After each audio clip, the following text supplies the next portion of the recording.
99% लोग नहीं जानते कि दुनिया की सबसे पहली रामायण महर्षि वाल्मीकि ने नहीं बल्कि स्वयं हनुमान जी ने लिखी थी।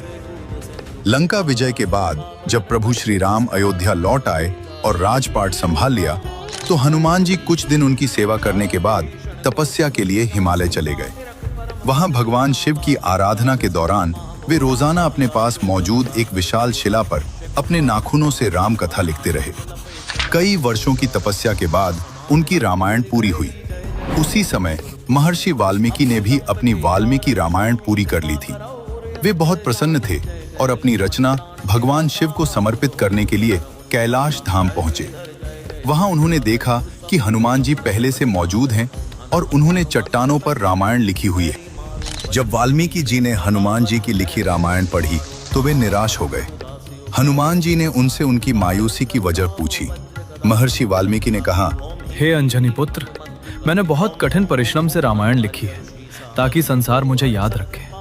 लेकिन आपकी लिखी रामायण इतनी अद्भुत है और उसमें इतना भाव है कि इसके सामने मेरी रचना फीकी है। आपकी रामायण पढ़ने के बाद मेरी रामायण को कोई महत्व नहीं देगा।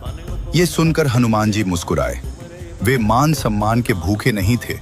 उन्होंने वाल्मीकि जी को चिंता मुक्त करने के लिए एक बड़ा फैसला लिया।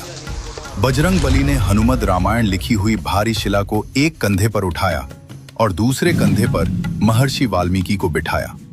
वे उड़कर गहरे समुद्र के बीच गए और प्रभु राम को समर्पित करते हुए अपनी बरसों की मेहनत उस शिला को पानी में फेंक दिया।